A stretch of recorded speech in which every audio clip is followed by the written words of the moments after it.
This is Kaylen Hanks, and you're watching the Break It Down show. Yeah, I love having people on that have expertise in a lot of wide areas. Anybody who watches the show Mhm. knows that.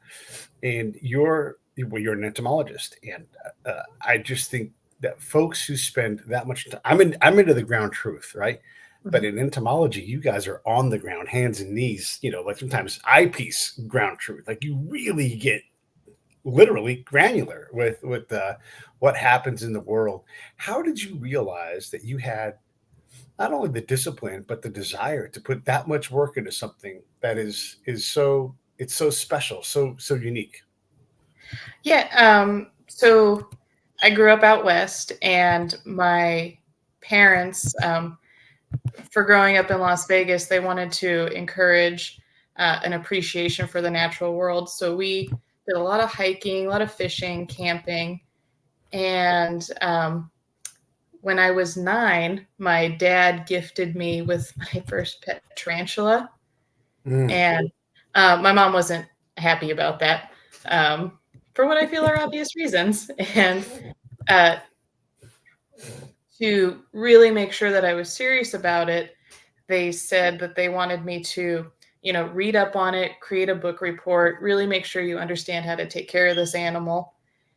And so I did, and it was just, it was a it was a hobby for a long time. I collected them, collected all sorts of bugs, but it never really occurred to me that this could be a professional pursuit. So when I went to college, um, I started out with something more focused on healthcare. So mm. um, I have a biology background, and I was going towards the healthcare field, but I didn't feel content with that decision. And it was just, yeah, I guess I'll do it. It's where my degree lies, but it's not something I'm passionate about. Right, right. And I had a professor, he kind of sat me down for a heart to heart, and he said, I think you'd make a terrible doctor. And I said, oh, I do too. And he said, We but agree. yeah, he said, I think you'd be a really cool entomologist. And at the time, we didn't have Mm, an entomology program. So he said, this is just if you're interested. I'll give you the keys to this lab. I'll give you textbooks, and we can work on this. I can show you how to do certain things with entomology. But this is just, you know, I can tell that you don't want to do healthcare. Let's try to push you in another direction. And yeah, so it just took off from there. And that same professor, he wrote my recommendation so I can go on to my master's program where I did study entomology. And really, I've just been doing bug stuff ever since. So yeah, yeah. uh, I right now I'm a volunteer with the Bill Roston Butterfly House. So raise butterflies, talk to people about insect conservation, and I do all sorts of events throughout the year with the conservation department. Sure. Um, and I teach a forensic entomology lab for courtroom interpreters. So they can, when they're translating and We're gonna interpreting. we're gonna Yeah. stop right there because I Yeah. love this. There are so many things, sub disciplines within something, right? So you're like, I'm an entomologist, and your parents are like, oh my god, why would you choose that? Whatever. I'm just Yeah. saying, standard parents like, how can you make money? And like, you have to understand that there are interpreters. So when I used to work with interpreters quite a lot, we had to learn how to talk about farming. And then in Yeah. farming, there's 100 different tools, and so you can't just say shovel because it might matter that it's a specific kind of shovel, or Hmm. they might mention a disease, and so you're like, well, which disease is it? Like, well, he has a coughing high in his neck, high in his neck, and I'm like, high in his neck coughing is not good enough. Like, what is the disease? Is it Yeah. tuberculosis? Is it whooping cough? And so these very specific languages, man, you that is an important thing. And when you go to court, if you have an interpreter, you need that person. That person's your not your lawyer, but they are your advocate. And having them understand these things, wow, And when I read that in your bio, I thought that is fascinating. Yeah. That even there, it's so key. Yeah. Even in the English language, when we say things like, "Oh, I have a bug," oh, Yeah, does that mean do you have a cold, or do you have an actual Uh-huh. critter in your hand, or are you talking specifically about a hemipteran species? Um, Right. and it means all those things in English. So, Right. um, Yeah. yeah, I have a lot of Yeah. fun with it. Forensics is really cool because it's just a really cool intersection of insects behaving as insects and us taking advantage of that natural behavior. So, Yeah. Yeah. When we think about, again, like, things like herpetology or any of these critters that we think, ugh, I like you over there. I'm yeah, gonna look at you, stuff. there, but I don't want you in my space. Like Mhm. even raptors. Like owls are great, but you do not want an owl living right by your house and swooping down and like taking your cat or whatever it's going to be. Yeah. We have these boundaries for these things, and so all of a sudden, herpetology and owlology and all these different things they all sort of start to matter. I was going to ask you, not just only with the courthouse stuff, but when you look at butterflies and how we protect species, and there's a zillion kinds of butterflies too here, like in our where we're at, we're like in the monarch path, Yeah. and monarchs, they blow me away. And like, I know there's a lot of insects like this, but if you plant milkweed, the right kind of milkweed, because you can plant the Mhm. wrong kind, you plant the right kind, butterflies are like, hey, we're coming. We're going to come down here and eat your milkweed, nom, nom, nom, and then we're going to chrysalis and or whatever. The worms come and the eggs are laid and off they go, new butterflies. And they're so like one to one. You're like, Mhm. how do they figure out where the milkweed is? How do they survive that they don't like to have like 5 babies a season? And it is amazing. And then you have someone like you explaining all these things. And Yeah. a friend of ours in our family works at a conservancy, and it's a massive, huge hunk of land, several massive, huge hunks of land. And there are so many individual expertises, seed farms, and all these different expertise areas that you have to master to be able to conserve and preserve a place. Mhm. Yeah, it feels like a finely tuned clock where um, not necessarily a one-to-one ratio, but there is specificity with host plant and insect species, Mhm. um, which um, it's not just enough to conserve one species of plant, although that's a good effort. But when you're like the Joshua tree, that's going to help out the moths and the other animals that pollinate it or feed on it. It's all part of the big food web, and that's a lot of that we talk about at the butterfly house. Of Mm. um, you can't, or if you have a caterpillar, you can't just feed it a plant. You have to look for its host plant. There's Yeah. um, there's a term in ecology called resource partitioning, and Mm. insects are really good with that. So, um, if if species A and species B, if their niche overlaps completely, one will eventually outcompete the other. They can't stay in the same area at the same time using the same resource. They will eventually Mm. outcompete one another. Um, and so insects, because they go through this metamorphosis, you can have an egg laid on a plant, a caterpillar feeding on the plant, and a butterfly pollinating that plant. And so they're using the same plant in different ways. So it's not competing with other insects that are using the plant in different ways at different times. Yeah. Um, and I just think that's probably the coolest thing. You can look at a very specific example, but once you start reading into it, it gets bigger and bigger and bigger, and you start to feel smaller and smaller. So, Yeah. Well, and I don't know if there's ever been a plant easier to keep alive than a milkweed. One, it oh just grows like a weed. yeah, But they thrive the on neglect. butterflies, yeah, and the butterflies are such great gardeners, right? Like you're Mhm. talking about, they come in and take care of it, and you see it, and you're like, oh, that thing is just a wreck. They've eaten it to death, and then the next thing you know, pow, it's like a brand new plant, and you're like, oh my god, like this is really the system. It's amazing when you see it work. We're trying to get dragon. We've got dragon fruit that come up, but we haven't figured out how to get the bats to come to the area. So we're going Mhm. to build a bat house, and see how, because for even to know dragon fruit, one of the ways to pollinate is with bats. But having bats in the neighborhood also, again, like it increases it's a very mature neighborhood, and so Mhm. it increases the pollinator options. throughout the Mhm. neighborhood. And so overall, our little harvests for all our things will, in theory, increase. Although we have a beekeeper close by, so he probably does pretty good Very anyhow. But cool. yeah, it's a neat thing to play with those things. But it's also neat to be able to rely on a neighbor who runs a conservancy. You can say, no, no, Mhm. not that kind of milkweed. This, because that Yeah. expertise is still required. Yeah. I did want to talk about biological control agents, and I Yeah. know you're in California, and really a hero in the bug world for all Californians is if you love your citrus fruit, which California is amazing at Yeah. producing citrus fruit. In the late 80s, there was a cottony cushion scale insect infestation.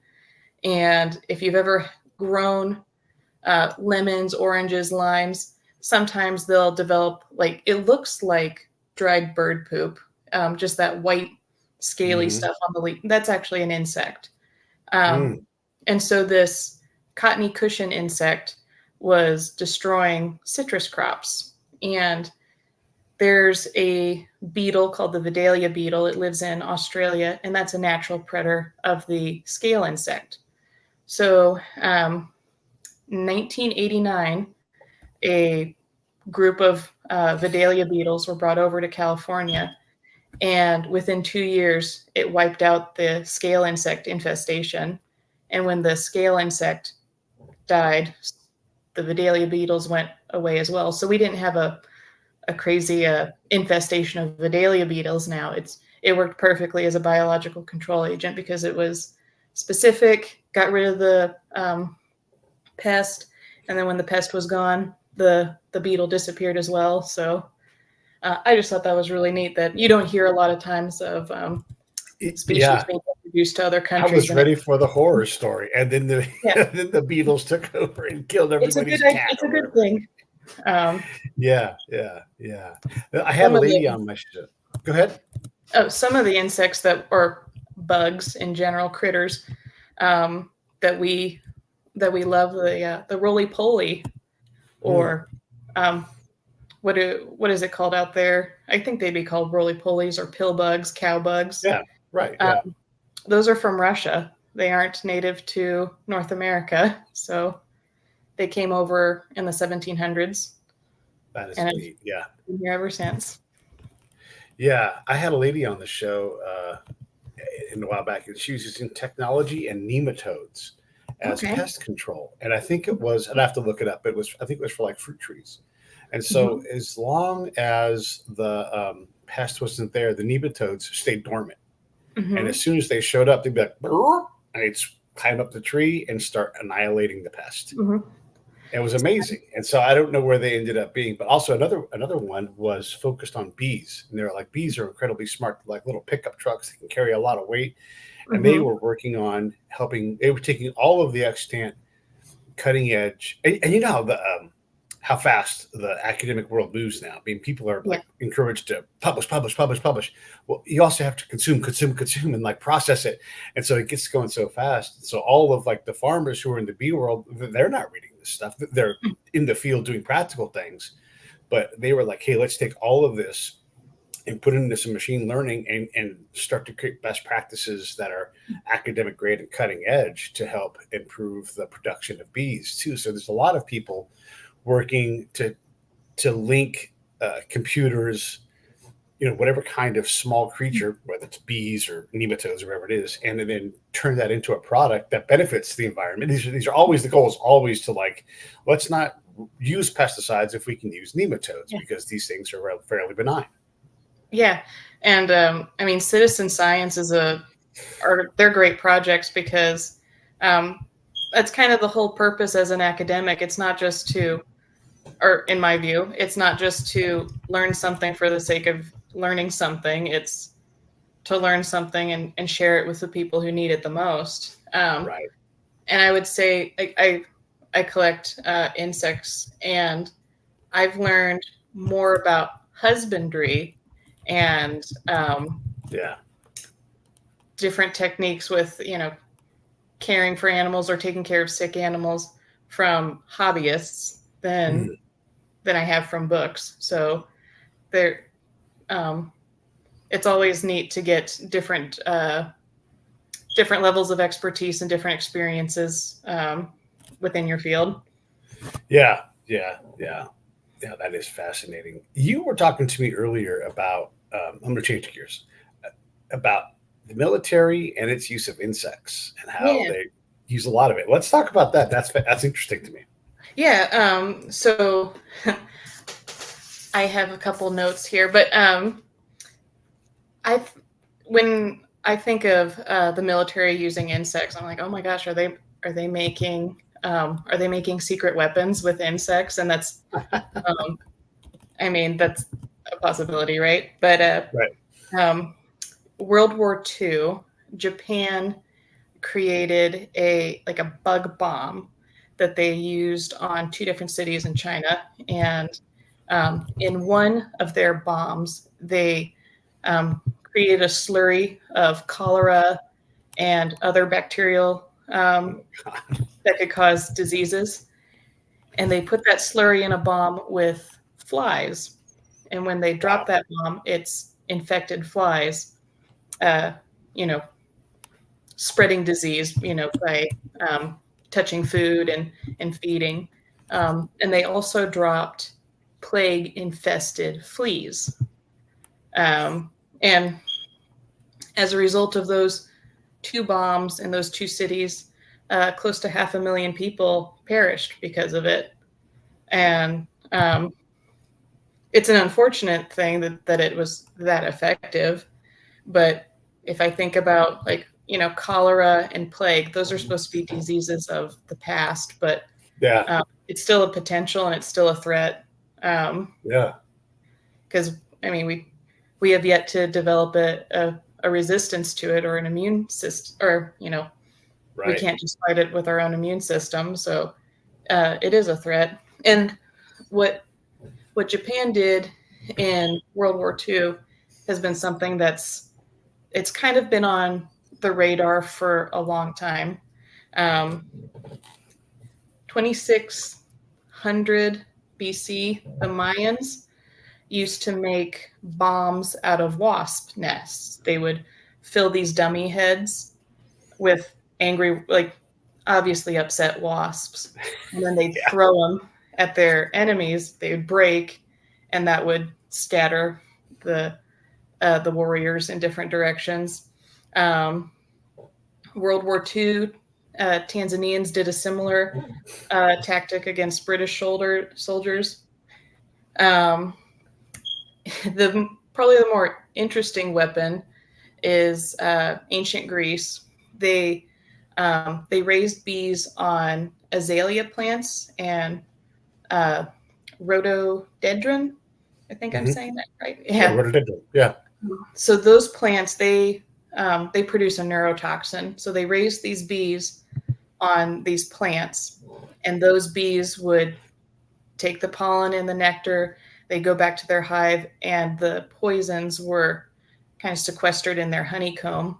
And these ancient Greece would then take the poison honeycomb and feed it to their enemies like a Trojan horse almost, giving them a gift that would make them really sick. Yeah.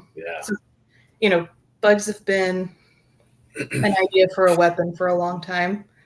Yeah. Um, in other ways, uh, insects have kind of determined the outcome of a war. So we all know Napoleon's army marching on Russia, and we're told that Russian winters are harsh. Uh, Yeah. don't attack Russia in the wintertime. And part of the reason why Napoleon's army had such a difficult time was because as they're invading Russia, they're having to find resources from peasants and people living on the outskirts. And as they're interacting with these people, they're picking up body lice. And these body lice, they vector diseases like typhus, trench fever, and other diseases. And so um, while the diseases might not have outright killed the soldiers, it did diminish their capacity. So can't really win a war if your soldiers are sick. and I think the number was 500,000 soldiers from Napoleon's army went into Russia, and 100,000 or more came out. So Yeah. Those lice diseases were significant for them. It changed the tide. Can you imagine if Napoleon had succeeded, Yeah. if they hadn't picked up those body lice? It's not a very sexy thing, but the one of the biggest roles of engineers in units is to make sure the camp is healthy. You know, Yeah. them and the doctor and the surgeons, and because if you're losing people at that rate, it's awfully hard to fight, and you can't just say keep fighting. You're like, no, I have whatever it is, pleurisy or whatever you get. I Mm-hmm. can't. And Nobody likes so, going to work yeah. sick. Yeah. Oh, exactly. Nobody likes going to war sick. Yeah, no, it's great. Do you collect or keep any kind of small critter collection now, or are those days past you? No, absolutely not. I have a small collection of tarantulas. I have the big showpieces. Like I have Mhm. an Indian ornamental, and she is gorgeous. She looks like a Rorschach test. Mhm. Um, and they have these warning colors on the underside of their legs. So when they're upset, they'll put their legs up, and it looks like banana yellow. She's real pretty. Um, Mhm.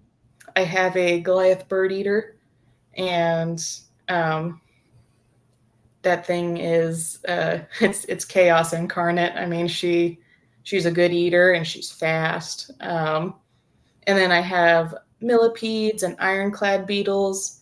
I think the ironclad beetle is pretty cool, and especially for like a defense application. They have um, their exoskeleton. If you imagine, it's kind of like a zipper, and when Mhm. pressure is applied, it compresses on itself without breaking. Wow. And these beetles, their exoskeleton is so tough. Um, if I put him uh, in my driveway and I backed over him with my Forerunner, it wouldn't crush him. It's That's crazy. incredibly tough, and it's a structural design. It's not a material design. So um, this would be a pretty cool thing for the defense department to look into, which I'm sure they are looking Yeah. into. So since it's not a material thing, but I mean the material has some kind Mhm. of toughness to it. In what is it like? What is the material? What's a close representation of what we're talking about here? That's supporting the weight of a forerunner driving over the top of it. It's chitin, so Okay. it's like a fatty protein, Hmm. um, and I just think like this is amazing. Like it can withstand you know more force than the human body can. This is Right.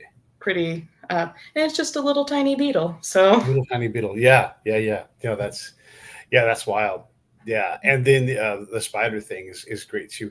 When you keep something like this, what is your responsibility? And I'll just say the words ethically, right? Like I hate yeah, to say humane because these aren't humans, but yeah, you want to give that. Like, you're not like, haha, you're my little precious pet. You're yeah. trying to give it a good environment. Like that's the whole thing with these things. So how do you give a big tarantula or a beetle a good environment so that they're just like, hey, I love it here. This is great for me. Yeah. So I would say I try to mimic their natural environment as much as possible, give them good enrichment. Um, I I don't want them to be pets in that like Mhm. I'm not looking to domesticate them. I'm looking more to sharing them with others so that they can learn about these insects. So there's a dual purpose with them. Um, and I think it's incredibly important when you're buying insects for in the pet trade. You're looking at something that was ethically sourced. So a good breeder, something that it was bred in captivity, don't get wild caught for a number of reasons, just health of your entire collection in general. Um, and making sure that you're looking at species, collecting species that are well established. I don't want the last dodo bird in my collection. I want I want the common pebbles that, it's a healthy population. Mm-hmm. Um, and also really looking at like understanding what stresses them out. I'm not looking to um, I'm not looking for a display that, oh, I can see the whole spider. This is really cool. I'm looking for a display where the spider feels safe and this is its home. Mm-hmm. It's not constantly under a microscope. So sometimes when I take my tarantulas to show people, like, where is it? I can't see it. And I was like, that's kind of the point. Sometimes, like he needs to be, Mm-hmm. um, you know, he needs to be concealed to feel safe. And then Right. I'll take them out briefly. Like, this is what it looks like. Here it is back in its home.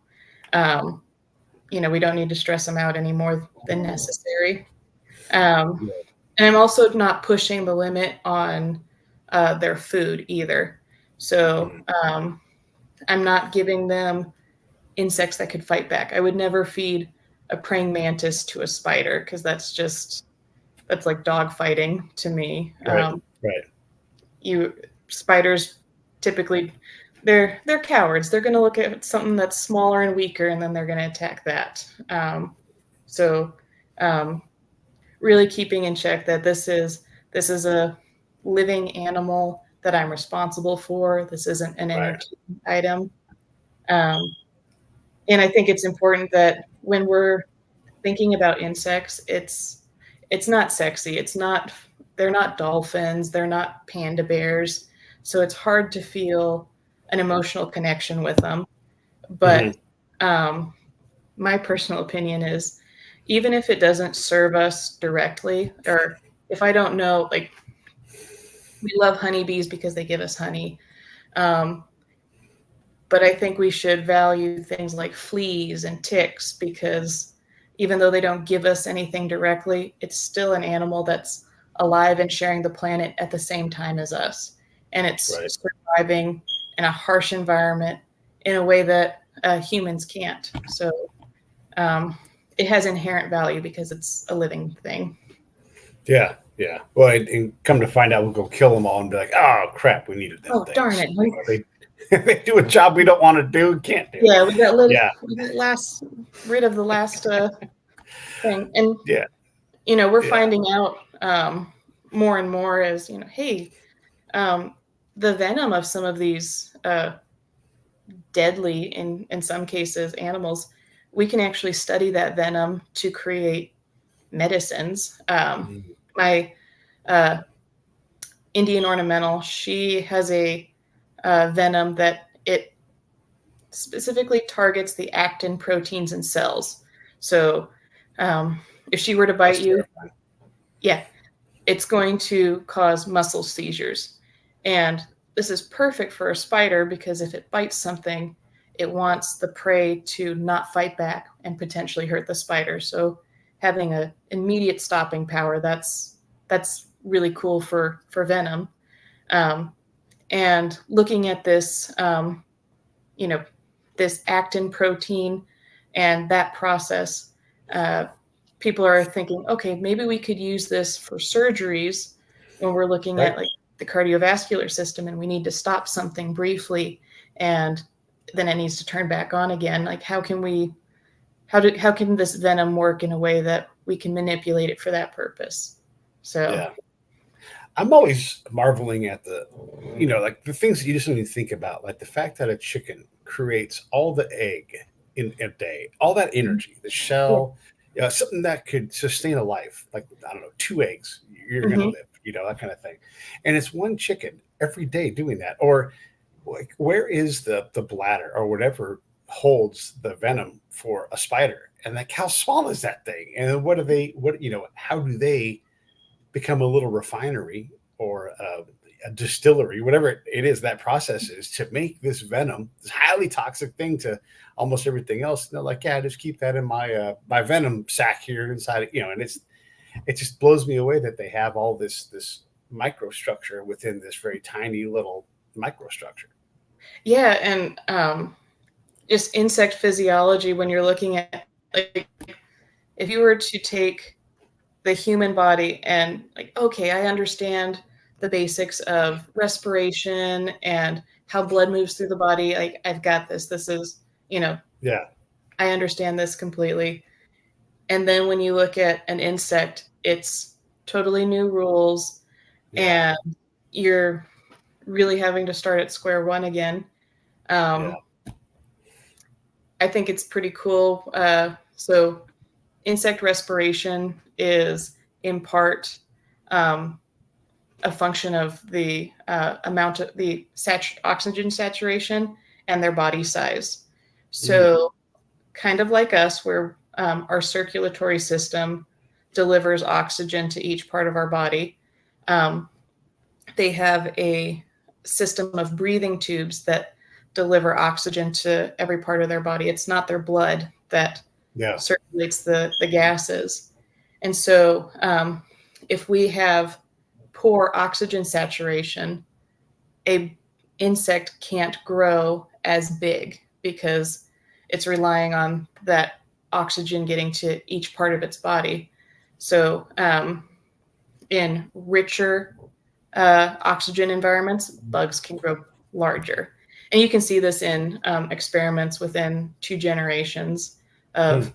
insects reared in oxygen rich environments grow bigger. But then, if these big insects are put in a poor saturation environment, they crumple. They can't support their metabolic needs.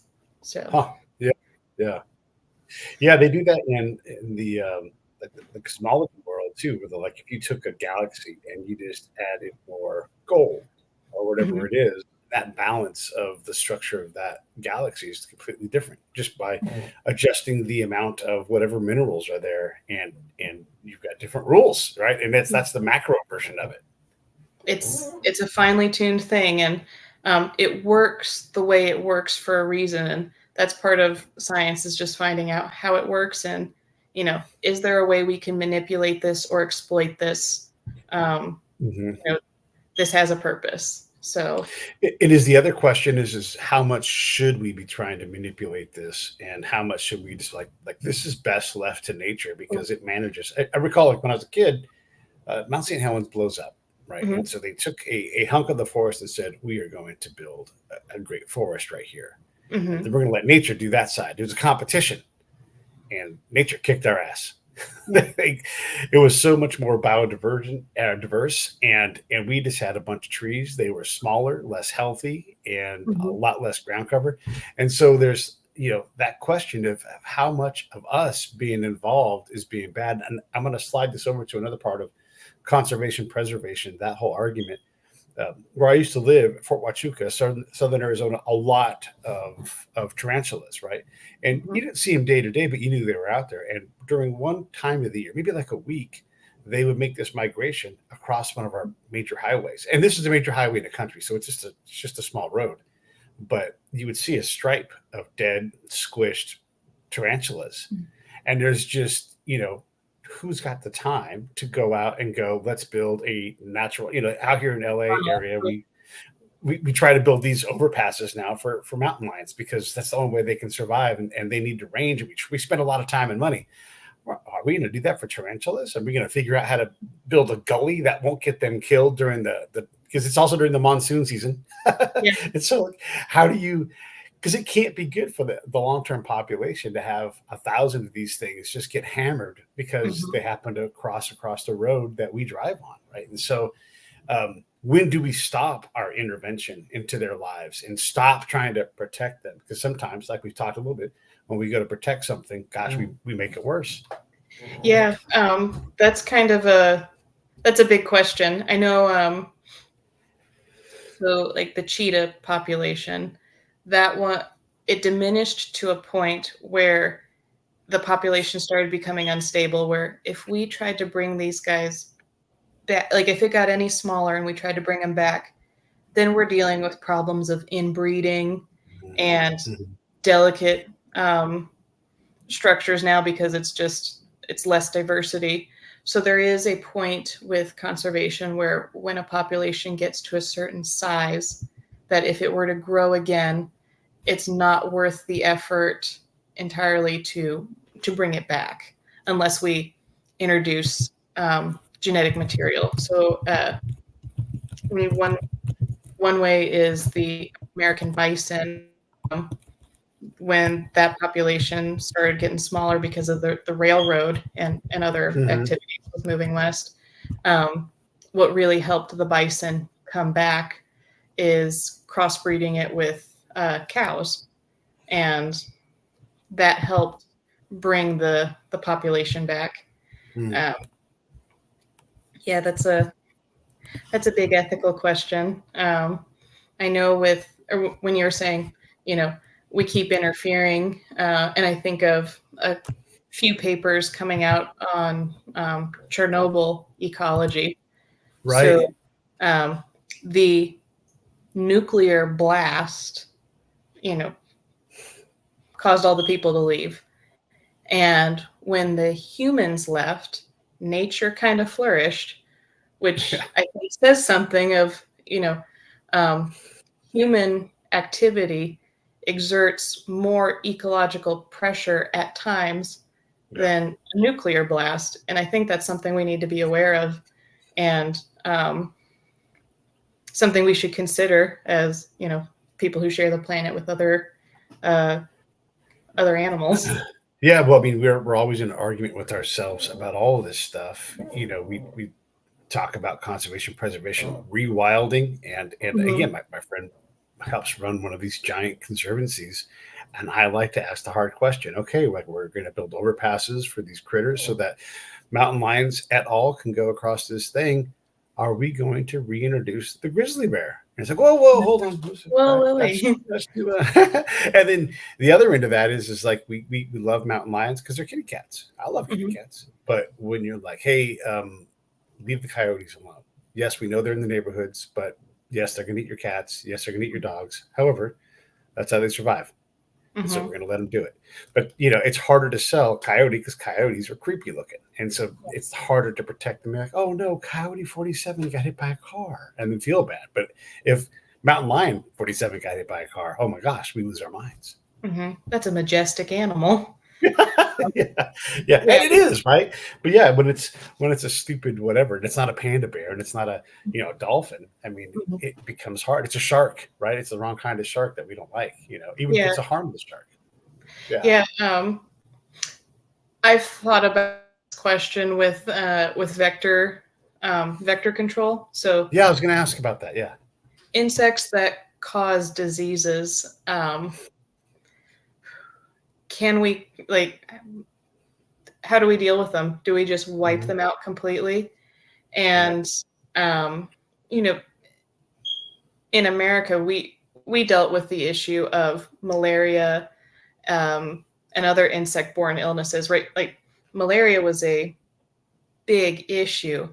The guy who wrote Dr. Seuss even did a cartoon spreading malaria vector control propaganda, and uh, the way It was that probably good too. it was DDT, which Mhm.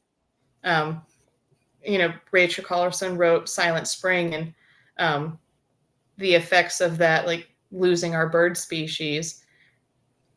But then you have to weigh it with the real human loss, where malaria is still a number one killer for a majority of the world.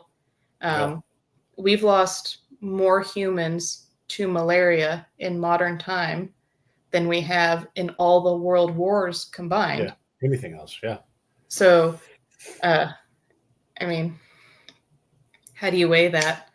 And Not with uh, the scale. That's for yeah, sure. yeah. I mean, I would say I'm very grateful to grow up in a country where I didn't have to worry about malaria. So Yeah. Yeah. maybe DDT for a short time was worth the risk. Right. Um, And it maybe the was, next time we did a malathion spray when I was yeah. growing up in the Bay Area, same kind of thing, and they did their best to like schedule it so everybody was out of the way. Hmm. Whatever. There was a cost. There's always. Here's the thing that we hate. There's always a cost. Yeah. If you want to protect mountain lions, everybody, there's a cost. Yeah. By the way, we're also going to protect these coyotes. By the way, we need some more apex predators because there's like up in the northern part of the state. I'm from the Bay. There are turkeys running amok, Hmm. and there's no apex predator. And so you're going to have to soon start having a hunting season. Oh, no, we can't hunt and kill these things. Like, well, they're going to get diseased because as soon as there's too many of them, it just become destructive. And we don't Yeah. want that. We live in this area. And so we have all these problems that kind of stack on top of each other. And I want to bring it back to bugs. So when we look at our homes, we don't want ants. We certainly Hmm. don't want spiders, mosquitoes. No thanks. And so, how do you manage, or how do you recommend somebody else manage these things? I mean, some home methods, like crushed up this or that kind of thing, work sounds. But what do you recommend we do? How do we handle that in a way that is more ethical, less damaging to the environment? Yeah. So I'm not a pest manager, but Right. Yes. so I'll just put that like disclaimer out there. Yeah. But from studying and um, I think part of, or also considering that someone who has a bed bug infestation is a very different case than somebody who has roaches in their flour. Right. Um, and, one or two roaches is very different than five, 600. So I would say for extreme cases, extreme measures just have to be taken because the human cost is not worth it. Um, what I do for my home is I recognize the beneficial species. And so, I mean, a garden spider is no harm to me. A cellar spider is no harm to me. And if it is in an area where it's not going to be disturbed, um, I don't need to get rid of it. Um, if I see one that's in, like, I don't want one in my kitchen. So I can take that and relocate it. Um, and just realizing that, you know, not every bug is an indication of um, unhygienic areas Right. or, it's not every bug is a warning signal, but it could be an Sure. indicator. So really thinking back of, this bug, it doesn't vector disease. It doesn't carry anything that can make me sick.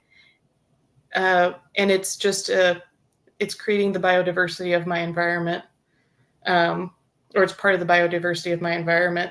So recognizing when a species is truly a problem, and if it's not, then you don't need to worry about it, in my opinion. Yeah. Um, Yeah. when things start to become an issue is when um, pests get involved. So, I mean, cockroaches, the best way to prevent them is to not let them in at all. So, Yeah. yeah, easier said than done sometimes.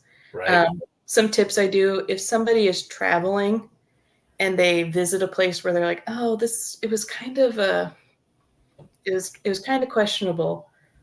Before you go home, bag up your clothes and go to a washer and clean them there. Don't take them home with you. Mhm. Um, you know, really being aware of your surroundings. Where my husband works in home health, and just being aware, like, this case had bed bugs, so I'm not going to leave my bookcase on the Right. carpet.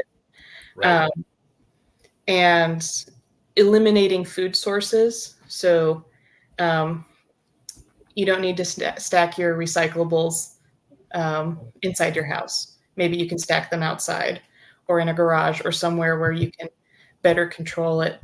Um, Closing food bins, sealing up entryways. Um, and if you must use pesticides, cycle them. Don't use permethrin every year, the same time every year. Try to get on at least a 2-year cycle, Mm. uh, so that you're not creating um, this resistance, and now you have a bigger problem than you ever hoped to. Um, Yeah. Yeah. There's we have a very robust backyard. and it has a wide collection of little critters, and some of them just cannot stay. Like it is a little bit too dangerous.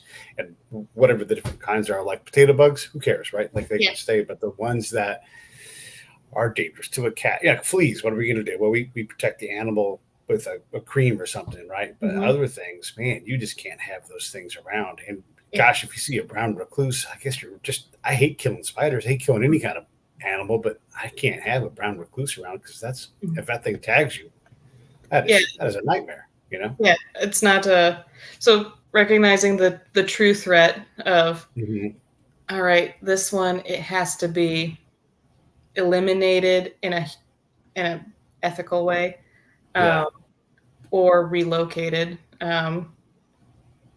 I kind of like the little black widows. I think they're very pretty, but I make sure I put them somewhere where my kids can't touch them, um, Right. Right. or run into Yeah. them. Uh, Yeah. Yeah. yeah. Yeah. It's so someone I grew up with is probably not going to survive. Might we'll see, but he was hit by a wasp nest, just trimming his bushes, Hmm. and just very unfortunate. And it's crazy because you think about wasps and everything else, and basically nobody dies from wasps. There's like 100 people, 50 people a year tops. That's it. But circumstances collide, and you have these things. So really, I guess you do kind of have to monitor your yard to see if you have a yard. Yeah. You have to monitor your space that you're in. That's an open outdoor space, and see what's out there because there really are risks. Yeah. And I would say if you're not prepared to get rid of them, you can always call a professional, especially for things like an established wasp nest or a hive. Um, I know, for me, when I'm relocating hives, I do it at nighttime when I know they're sleeping, or they're less active. I use smokers and things to confuse them so that they're not Yeah, likely to sting. But those tools aren't really, nobody has one laying next to their lawnmower unless they're into that sort of thing. Um, no, and no, yeah, there's lots of beekeepers who would be really interested in feral bees. Um, yeah, they tend to be good honey producers. Um, yeah. Someone and I know had a bee colony. They live on the edge of a canyon, and the bee colony was basically like out their window. But mhm, because they're so high up, it was as if they were in like the zone of where the bees lived, and mhm, they started to swarm the house like too much. They tried everything, and ultimately, I guess they had to destroy the hive because they couldn't get the bees. They couldn't mhm. get to the bees to compel them to get out of there. It was Yeah. terrifying, and the person who I'm talking about was just mortified that they had to take this action. But this goes to this thing where they tried all of the less bad things, and they just Mhm, got worse and worse until it was like the only way to safely do this. Kids, you know, mhm. Yeah. and yeah, and so sometimes your hand is forced because it just these things can't cohabitate in the same area, right? Yeah, it's hard. How do you find someone who will smoke out wasps and take a like if I see a wasp nest, the first thing I want to do is grab some way to kill it at a distance because as much as I don't want to kill animals, I don't want to mess with wasps. Yeah, they're feisty, right? Yeah, So, uh, most pest control agents will do it. You could try your luck with animal control too. Um, yeah, I mean, if you're going to DIY it, which I'm not suggesting anybody do it, but not do that. it's you should know what you're doing, and you should know their behavior. Like, these are wasps who are protecting their nests in the same way that you would protect your home. So Yeah, just be aware of that. Uh, yeah, I haven't heard of somebody relocating a wasp hive because wasps aren't as beloved as bees, but yeah, I would use a pest control company for that. yeah, Um, somebody who can do it quick, somebody who has the bee suit for it. yeah, yeah. It's crazy. It's crazy. All the different things that are out there that are like that. But if you're trying to do the right thing, right, like it takes that extra effort, that maybe the little extra bit of money. I guess let's just wrap this up with whatever else you want to wrap up on, and then Yeah. thanks so much for coming on. It's fun talking about animals and little tiny things and Yeah. conserving natural spaces mingled with our spaces. Yeah. I did want to talk a little bit about ants and parasites. So, real quickly, like if insects were to grow to the size of humans, I think the one insect that would scare me the most is the ant because it's that drone like imperial army clone war. It taps into that sort of fear, and so Yeah. these ants, they're all under they've got this behavior where they basically follow the queen's lead with pheromones. And insects have, or these ants in particular, have been doing stuff that, you know, we're just scratching the surface with. Um, they were the first agricultural beings. They were the first ones to incorporate forced labor. So there's 35 different species, and they're here in North America, where they need the labor of other ant species to survive. There's some that are obligate, and then some that they just kind of choose that lifestyle. But they're called kidnapping ants now. They were formerly called slave maker ants, but we don't use that term anymore because Well, it's that not solved polite. all of our problems. Yeah. So these kidnapping ants, they do exactly what the name says. Where um, this one type, um, they have specialized mandibles, which are like the mouth parts, and these mandibles are only capable of piercing the head capsule of these other ants. They can't feed themselves with it. It's just a mouth that's used like a spear.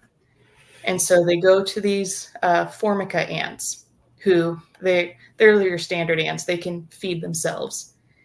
And so these slave maker ants, they'll go in and they'll pierce its head. And once they got a hold of it, they're going to emit something called a propaganda pheromone. Oh And my that God. causes panic and confusion among the formica ants. And the adults leave. And once the adults leave, um, anyone that's been pierced, they get eaten up. And then the babies, they take that. So the eggs and the pupa, they take that back to their nest. Yeah. And they raise them, and they're given chemical cues. So these ants that were kidnapped, it's hard to say how much they're aware of, but the chemical cues that they're given is, you need to work this way, you need to work, and you need to do this for our queen. And these ants, they're not very good overlords. They work these ants to death, and then when they die, they go out and they kidnap more. So um, that to me would be terrifying if it's a This is pretty human terrifying. size. Yeah. Yeah. Yeah. And there's other like ants have been competing with each other a long time, and so you just get these crazy adaptations. Yeah. Some ants, their head is shaped like a door, and their job is, if there's an intruder, they go up to the front of their colony and they are Shuts the door. They just shut it. Those Roman sculum shields. Yeah. Um, there's other ants where they have these. It looks like little pouches, and there's a irritating glue in it. Um, and what they'll do is, when an invading army comes in, they'll grab a hold of one and they'll pop.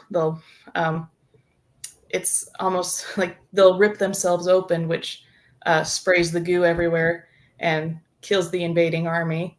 And because it's a glue, it sticks, and they all kind of jumble up together, and it just knocks out the whole invasion in one swoop. And if you think about an animal's motivation is to live long enough to reproduce and then die. But with ants, there are castes of ants where their sole job is to be a door. Their sole job is to be a bomb or a kamikaze fighter, just for the benefit of the nest. How long does a typical ant live? Like, what's the lifespan of an ant? So it depends. It depends what Apart from caste. having its head pierced by a slave maker Yeah, ant or So the worker ants, something on the magnitude of like a few days to a few weeks. Some queens, they can live years. So it really pays to be royal. But yeah, we're not looking at very long-lived things. They have a very specific job. They do their job, and then they're out. Right. Which is all the more terrifying too, as a human. And just like they're spreading too. I mean, our the fire ants from South America. That's going to be a real problem. They're just really good at infiltrating. Yeah. And then as far as like the zombies, one of my favorites is the Gordian worm. Sometimes you might hear it called a horsehair worm.